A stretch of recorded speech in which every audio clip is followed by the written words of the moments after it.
என்ன படிச்சவன் ஜெயிச்சிருக்கான், படிக்காதவர்கள் தான் மிகப்பெரிய வெற்றி அடைந்திருக்கிறார்கள். சச்சின் தெண்டுல்கர் படித்தாரா, காமராஜர் படித்தாரா, மார்க் ஜூக்கர்பர்க் படித்தாரா, அவரால் பில் கேட்ஸ் படிச்சாரா, அவர் படிச்சாரா, ஆயா படிச்சதா அப்படிலாம் கேட்கிறோம்.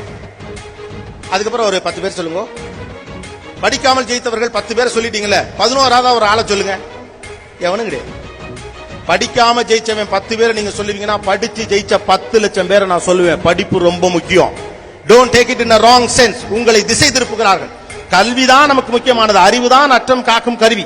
தமிழ்நாட போட்டு இந்த ரவுண்டு கட்டுறானுங்களே, இந்திய திணிக்கிறேங்கிறானுவோ, நீட்ல கொண்டே சொருகிறேங்கிறானுவோ, லெப்ட்ல ஆப் வைக்கிறானுவோ, ரைட்ல திருப்புறானுவோ. நம்ம பசங்களாம் லெப்ட்ல இண்டிகேட்டர் போட்டு ரைட்ல திருப்பிடலாம். எழுதி வச்சுக்கோங்க, இன்னும் ஒரு வருஷத்துக்கு அப்புறம் இதே நீட்லையும் டாப்பர் நம்ம பையன் தான் வருவான். அந்த ஃபார்முலாவை பிடிக்கணும், அவ்வளவு மட்டும்தான். நீங்க எங்க வேணாலும் சொருங்க, ஒண்ணும் பண்ண முடியாது. அப்ப education is very much important. Kamarajar வந்த பிறகுதான் தமிழகத்திலே கல்வி பெரிய அளவுக்கு தலை தூக்கியது. பசி இருக்கிற பிள்ளையால் படிக்க முடியாது நினைத்த காமராஜர் மதிய உணவு திட்டத்தை அறிமுகப்படுத்துகிறார். ஏழை பிள்ளை படிப்பதற்கான வாய்ப்பை பள்ளிக்கூடத்தில் உருவாக்கணும். சாப்பாட்டுக்கு வழி இல்லாத பிள்ளை எப்படா படிப்பான்னு சொல்லி யோசிச்சு அவர் அதுக்காகத்தான் கொண்டு வந்தார் இல்லையா. மதிய உணவு திட்டம் வந்த பிறகுதான் நம்முடைய தாத்தாக்கள் காலத்திலிருந்து அப்பாக்கள் காலத்திலிருந்து பெரிய வாரியாக படிக்க போனாங்க. கடைக்கு வேலை போனவங்க இருந்து தொடங்கி சின்ன சின்ன கலப்புடுங்கிற வேலைக்கெல்லாம் போனவங்க எல்லாரும் பள்ளிக்கூடத்துக்கு போனது காமராஜர் கொண்டு வந்த திட்டம் தான். காமராஜர் படிக்காதவர் இல்லையா. நம்ம ஃபர்ஸ்ட் படிக்காம ஜெயிச்சவங்கள ஃபர்ஸ்ட் லிஸ்ட்ல வைக்கிற ஆளு காமராஜர் தானே. ஆனா அந்த காமராஜர் படிக்காதவர் தானே. படிக்காதவரையும் படிப்புக்கு இம்பார்ட்டன்ஸ் கொடுத்தார். யோசிச்சு பாருங்க. படிக்காத ஒரு மனுஷன் தான் தமிழ்நாட்டுடைய முதலமைச்சர் ஆன பிறகு பிள்ளைகளுக்கு படிக்கணுங்கிறதுக்காக சாப்பாடு கொண்டு வான முதல்ல கொண்டு வந்தார். அதுக்கப்புறம் இந்த சத்து உணவு திட்டம் அடுத்தடுத்து கண்டு பண்ணாங்க. ஏன் படிக்காத ஒருவர் ஏன் படிக்க வேண்டும் என்று பிள்ளைகளுக்கு எல்லாம் ஆசைப்பட்டார். படிக்காத என்னாலே இவ்வளவு செய்ய முடியும்னா என் பிள்ளைங்க எல்லாம் படிச்சா என்னெல்லாம் செய்வாங்கன்னு அவர் கண்ட கனவுதான் இன்னைக்கு முன்னால உட்கார்ந்துருக்க இத்தனை ஆயிரம் பேரும். இவ்வளவு பேரும் அதான்.